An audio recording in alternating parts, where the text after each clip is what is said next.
সব কাজ করছো, লাইটটা লাগিয়ে দাও। আসসালামু আলাইকুম। আজকে আমাদের হোস্টেল সকলের মন চলে একটু অন্য কিছু করব। এর জন্য আমার হাতে আছে চিকেন, আশিক ভাইয়ের হাতে আছে মশলাপাতি এবং অর্ণবের হাতে দই এবং মোস্তাফিজুরের হাতে আছে একটা নেট। তো অলরেডি যারা একটু বুদ্ধিমান আছে তারা বুঝেই গেছেন যে এইসব আইটেম দিয়ে আমরা কি কি বানাবো। তো এর জন্যই আমরা এখন চলে আসছি আমাদের হোস্টেলের রান্নাঘরে অ্যান্ড সকলে মিলে নেটটাকে নিয়ে একটু গবেষণা করছিলাম যে কি করা যায় কি না করা যায়। তো এখানে সকল কিছু রাখা আছে, গোশত, তারপরে দই টই মশলাপাতি সব কিছু রাখা আছে এখানে। তো এবার হচ্ছে গোশতটা ধোয়ার পালা।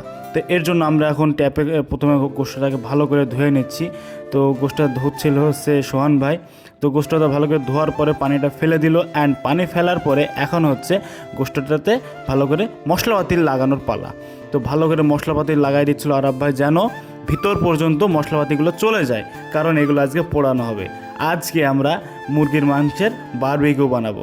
তো ফাইনালি আমাদের মশলাপাতি লাগানো শেষ। এখন আমরা এটা কয়েক ঘন্টার জন্য রেখে দিব। অ্যান্ড এখন হচ্ছে রাত হয়ে গেছে। তো রাত হয়ে গেছে যেহেতু এখন আমাদের হচ্ছে চুলাটা রেডি করতে হবে। যেহেতু আমরা ছাদে বানাচ্ছি এর জন্য আমরা নিচে একটা টিন দিয়ে দিই এবং উপরে ইট দিয়ে দিই এবং ইটের উপরে তার কিংবা নেট আপনারা যে যাই বলেন না কেন সেটা আমরা সুন্দর করে বসাই দিই যেন নড়াচড়া না করে। তো তারপরে আমরা কয়লা দিয়ে দিই এবং কয়লাতে আগুনও জ্বালাই দিই। অ্যান্ড এখানে আশেপাশে সবাই আছে।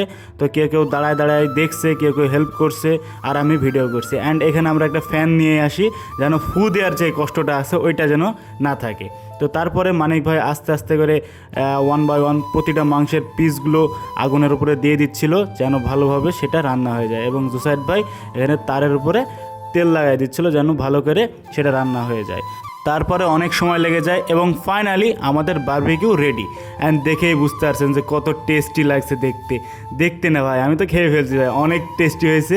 তো আপনাদের একটু দেখাচ্ছি। যাই হোক, এখন জুসাইদ ভাই চলে আসছে বারবিকিউয়ের যে বাটিটা ওটা নিয়ে রুমে চলে আসছে অ্যান্ড সকলে গোল করে বসে পড়েছে। অ্যান্ড ভাইয়েরা সকলে প্লেটে 1 বাই 1 দিয়ে দিচ্ছে।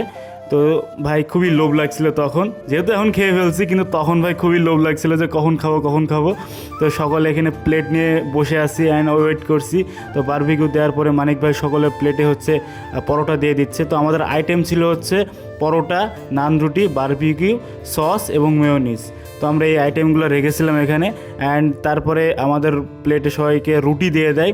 অ্যান্ড রুটি পরোটা সব কিছু দেওয়ার হয়ে গেলে আমরা সস নিয়ে নিই। এখন হচ্ছে জুসাদ ভাই সস দিচ্ছিল, তো আমি সস দিয়েও খাই, মাংস দিয়েও খাই। তো এখন আমি মাংস দিয়ে টেস্ট করব। প্রথমে টেস্ট করে আপনাদের একটু রিয়াকশনটা দেখাবো যে কেমন লাগে। মাংস নিলাম, সস নিলাম, অ্যান্ড ভাই যখন মুখে নিয়ে একটু চাওয়াই না, অনেক বেশি ভালো লাগছিলো যে আমরা ম্যাচে সকলে মিলে রান্না করে যে এইরকম সুন্দর একটা বারবিকিউ বানাতে পারবো, অবিশ্বাস্য। এটা আমরা ভাবতে পারছিলাম না। কিন্তু মাংসটা হালকা একটু কাঁচা ছিল, কিন্তু ওইটা কোনো ব্যাপার না, একদম সেরকম লাগছিল। মানে টেস্টটা অনেক সুন্দর ছিল, আমরা স্যাটিসফাই ছিলাম খাওয়া দাওয়ার করে। তারপরে এখানে আমি খাচ্ছিলাম, তো আমার খাওয়ার কেউ একজন ভিডিও করে ফেলছে ভাই। মানে কি একটা অবস্থা দেখেন ভাই, আমি মাংসের হাড়টা কীভাবে চাবাই, মানে খুবই একটা মানে আনকমফোর্টেবল সিচুয়েশন। তো খেতে খেতে ভাই ভিডিও করে ফেলছে। তো তারপরে আমি আবার সকলের ভিডিও করা শুরু করি, যেহেতু আমার ভিডিও করছিস ভাই, আমি তো কাউকে ছাড় দেবো না। এর জন্য আমি সকলের খাওয়া 1 বাই 1 ভিডিও করা শুরু করে দিই। এখানে ভাই আবার পোজ দিচ্ছিল। তো সকলে আমার ভিডিও করা থেকে আবার খুবই সুশীল সুন্দর করে খাচ্ছিল। ওকে, আজকের ভিডিওটা আসলে এই পর্যন্তই। যদি ভালো লাগে অবশ্যই লাইক, ফলো, সাবস্ক্রাইব, এভরিথিং যা আছে সব কিছু করে দেন। তো আপনাদের লোভ লেগে যাবে, এজন্য আমি খেয়ে নিই। দেন আপনাদের সাথে আবার নেক্সট অন্য একটা ভিডিও আবার দেখা হবে। টাটা।